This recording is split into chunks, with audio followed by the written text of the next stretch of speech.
bienvenue ici le Chagnon. Est-ce que vous allez bien? Si oui, mettez un thumbs up. Si ça va pas, dites-nous pourquoi. On va essayer de régler tout ça. Je vous retrouve aujourd'hui pour un update. Je pensais pas faire un update aussi rapidement sur la wishlist et le Smart Buy Challenge. Il y a des choses qui sont rentrées dans la wishlist, il y a des choses qui sont sorties, il y a des choses que j'ai achetées à moins cher et j'ai tout expliqué ça. Alors, par quoi je commence? Par qu'est-ce que j'ai... Parce que j'ai acheté? Je pense que je vais faire ça. Je vais commencer par ça. J'ai trouvé à moins 15%. Pas trouvé. J'avais un code de moins 15% chez Sephora. Si tu échanges tes points à un moment donné, il y avait une promo, genre tu échanges 750 points ou 1000 points et te donnait 15% sur ta prochaine commande. Et du coup, dans cette commande-là, j'ai mis les glitters de Anastasia Beverly Hills parce que ma liste était grande, ok? Mais le truc, c'est que je voulais mettre la Natasha Denona Glam Palette. Je voulais mettre les mini rouges à lèvres de Pat McGrath. J'ai retiré tout ça de ma liste, je vous expliquerai pourquoi. Et du coup, j'ai vraiment gardé les glitters de Anastasia Beverly Hills parce que c'était les choses qui étaient le plus édition limitée, qui allaient peut-être éventuellement partir le plus rapidement et que je pense que j'avais une obsession avec ce truc que vous m'avez mis en tête à cause du groupe Riette et Makeup. Si vous n'êtes pas encore abonné à ce groupe, c'est gratuit, c'est sur Facebook, il y a un mot de passe, tout est dans la barre d'infos. Je vous avertis, autant on s'encourage pour bien acheter, consommer, les bons plans, tout ça, autant on s'encourage pour acheter tout et n'importe quoi. C'est le groupe de la tentation. Et en plus de ça, on se soutient les unes les autres pour toutes les causes. Donc rejoignez-nous, c'est sympa. Donc j'ai pris ça et l'autre truc que j'avais vraiment besoin c'était un exfoliant pour les lèvres, donc j'ai pris celui de Buxom et j'ai acheté ces deux-là à moins 15%. Ensuite hier j'ai trouvé la Smog Session palette en solde, donc au lieu de 64$, elle était à 51$, donc je l'ai pris et j'ai glissé dedans un eyeliner OPV soldé aussi, qui n'était pas dans ma liste mais on s'entend qu'on veut les collectionner tous, donc j'ai fait ça. C'était les 4 trucs du Smart Buy Challenge que j'ai fait. Et qu'est-ce qui s'est passé d'autre depuis? Passons à la wishlist. Alors, dans ma wishlist, okay, je vous explique la wishlist de départ et après ça je vous explique qu'est-ce qui s'est passé avec ça. J'ai mis la palette de Sydney Grace, celle qui l'a sortie en 2 tons mais avec les mêmes couleurs, genre la même palette 2 fois mais une pour les teints foncés et une pour les teints clairs. Donc elle a juste changé les couleurs de transition à l'intérieur et ça c'était cool. J'ai mis les fards d'Evinas Cosmetics. J'ai mis Clionade. Ah bah ça aussi j'ai acheté à moins 15% d'ailleurs. Voilà, j'ai oublié de le dire, donc j'ai acheté ça aussi à moins 15%. Et j'ai mis les mini Juvia's Place. J'ai mis la Morphe Icy palette. J'ai mis les nouveautés Makeup Geek. Ainsi que la palette Midas et Smoky Glow. Et j'ai mis aussi la prochaine collection de MAC parce qu'elle a l'air trop jolie. La Natasha Denona Face Palette de la Love Collection. Et j'ai mis pour après les trios de Too Faced. Mais il faudrait que je les vois en magasin pour être sûr et certain, mais j'achèterai genre quand ils vont être rendus chez Winners à moins 60%, pas avant. Voilà, alors qu'est-ce qui s'est passé et qu'est-ce que j'ai changé d'avis pour? J'ai enlevé tous les rouges à lèvres de Pat McGrath. Je trouvais que ça valait pas la peine, que j'avais encore de la rancœur et qu'un rouge à lèvres c'est un rouge à lèvres et je pense que j'en ai énormément. Même si je continue à en acheter, je préfère, comment dire, encourager les marques que j'aime vraiment et je sais pas, ça m'a saoulée et j'ai pas envie d'acheter rouge à lèvres Pat McGrath du coup, donc j'ai enlevé ça. J'ai enlevé la Opulence palette aussi parce que j'ai les 2 Star Wars que j'ai pas encore essayé, j'ai encore une mini que j'ai pas essayé et la Opulence, c'était le kiff de l'avoir en fait, mais en termes de Color Story c'est pas non plus mon préféré. La seule palette que j'ai gardée de Pat McGrath c'est le Quatuor qui s'appelle Nirvana, c'est le seul que j'ai gardé dans ma wishlist. Alors en ce qui concerne la Natasha Denona Glam Palette, elle était au top de ma liste, hein. Vraiment je le voulais absolument. Et finalement j'hésitais et j'ai décidé que je la prendrais pas. Parce que je l'ai testé en magasin, j'ai été voir chez Sephora et je trouvais qu'elle faisait pas vibrer mon cœur comme les autres palettes avaient fait vibrer mon cœur et que pour 33$, 35 je sais plus, c'était un peu cher et que j'ai préféré prendre les glitters de Anastasia Beverly Hills à la place. J'aurais pu prendre les deux, hein, mais j'avais envie de faire un choix et j'avais envie de faire quelque chose de réfléchi, sachant que cette palette, la mini palette, n'est pas une édition limitée, j'ai pas envie de me stresser avec ça, donc je la prendrai pas. J'ai vu les swatchs, c'était ça va, mais c'était pas genre waouh le coup de cœur. Donc finalement je le prendrai pas. Sorry. Et puis mais c'est marrant parce que dans mon processus, j'avais pris la Natasha Denona et j'avais enlevé les rouges à lèvres de Pat. Tu vois, pour le même prix, j'avais switché l'une et l'autre dans ma liste et finalement j'ai pris aucune des deux. Voilà. Finalement, Sydney Grace, je l'ai pas acheté la palette. Je vous explique pourquoi. Parfois, et ça je m'en rends compte très souvent dans mes pulsions d'achat, parfois une palette tombe au bon moment.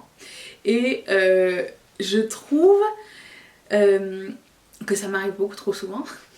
Et je trouve que cette palette là, après le moment terminé et l'émerveillement de cet instant là, si ça ne devient pas une obsession, parce qu'il y a quelque chose d'autre qui va sortir et qui peut le remplacer, ben ça me sert à rien de retourner en arrière et me dire bah, puisque j'avais dit et puisque j'avais mis dans ma liste, je veux quand même l'essayer. Non.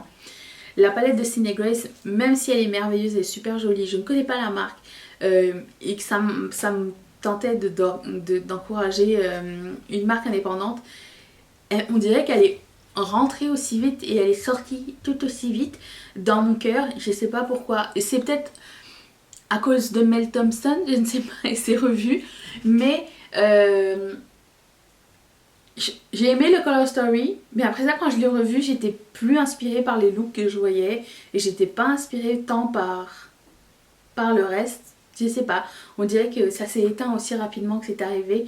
Peut-être parce qu'il y avait trop de palettes qui me tentaient pas en même temps et que j'aimais l'idée qu'il y ait une couleur foncée, une couleur claire et que j'avais envie d'essayer quelque chose. Et du coup, ben non, j'y ai pas pris du tout. Et au jour d'aujourd'hui, la palette est complètement sortie de mon cœur. Donc ça fait drôle parce que tu réalises et tu dis, il m'est arrivé exactement la même chose avec la Venus XL2. Vous vous rappelez? Ben, sauf qu'elle, j'ai persisté, j'ai voulu croire que je l'aimais vraiment et en fait moi je l'aimais pas et je l'avais vraiment acheté. Donc voilà, des fois c'est bien de repenser à ces trucs comme ça. Donc du coup j'ai enlevé la Mothership 5 de ma liste aussi parce qu'il n'y avait que deux couleurs qui m'intéressaient de cette palette, donc je n'ai pas besoin de 120$ pour ça, non. Alors ça me brise le cœur. Alors c'est dans ma liste mais c'est pas dans ma liste. Disons que si ça se termine, c'était dans ma liste pour en racheter un. C'est le Hollywood Flawless Skin Filter de Charlotte Tilbury. J'ai appris que la marque n'était plus cruelty free. Alors du coup pour le futur je vais essayer de trouver une autre alternative. J'essaye de faire les bons choix comme je peux. Disons que Charlotte, j'aime énormément ce produit mais que j'ai pas trouvé de dupe non plus. Mimi en a parlé d'un en pharmacie, il faudrait que je teste. Encore là, ça fait genre, je l'ai acheté en avril de l'année dernière et j'ai toujours pas fini, je le mets tous les jours. Mais ça me briserait, ça me fait chier. Mais en même temps, j'ai choisi les petits animaux pour ça. Alors que Mac est dans ma wishlist. Je sais, mais parfois il y a des choix comme ça. Et Charlotte, je peux m'en passer plus que Mac. Ok, voilà. Ensuite, j'ai rien acheté de Make Up Geek. Et j'ai rien l'intention d'acheter pour le moment. Je vous dirais que j'étais un peu déçue du lancement. Pourquoi? Parce qu'il n'y a pas eu grande chose de nouvelles dans ce lancement en fait. Et les teintes sont les mêmes que la dernière fois. Donc si vous avez pu les choper à 1$ ou $1 et quelques quand elle les a mis en liquidation à la fin de l'année, ben vous avez bien fait parce que c'est pas des nouvelles teintes pour toutes. La majorité c'est des choses qui existaient déjà. Non pas que je n'aime pas du tout la qualité de Make Up Geek, mais j'adore, j'en ai plein, je pense que j'ai tous les fards à paupières. Mais j'ai pas trouvé quelque chose qui m'a plu. Le système de fard à paupières en carré à la place de rond, enfin, je sais pas, ça m'a pas excité tellement. Alors si vous êtes novice en la matière, oui, je vous suggère d'attendre Noël ou enfin la période d'avant Noël ou Black Friday. Il y a vraiment des bons deals pour ce magasin là. Franchement pour le moment il n'y a rien qui m'a tenté, les fossiles, machin, non rien. J'ai rien pris, il n'y a rien qui me tente donc j'attends la suite pour toi Marlena, j'espère qu'il y aura quelque chose d'autre. Et la palette de Smoky Glow et Midas Cosmetics. J'avais moins 20% avec avec le code affilié de Smoky Glow. Et la palette elle me tentait mais tellement. J'avais mis une alarme hier. J'arrive sur le site, je mets le truc dans mon panier, je rentre le code et là je passe au checkout et je vois que les frais de shipping sont de 15 $. Et bien il n'est pas pris. Je l'ai pas pris pour deux raisons. Premièrement, le frais de shipping c'est exorbitant, 15 $, non. Surtout que tu sauves 7,50 avec le moins 20%. Donc j'aime pas sauver quelque chose pour avoir le double après, tu vois ce que je veux dire. Donc l'idée me faisait, tu vais le dire encore, me faisait chier. Donc je l'ai pas prise. D'autant plus que ça va être shippé le 14 février, je serai pas là. Donc je peux attendre. Le temps que je la reçoive et que je fasse une revue avec, ça va être genre le mois d'avril. Et ben je me suis dit, c'est pas une palette édition limitée, ok.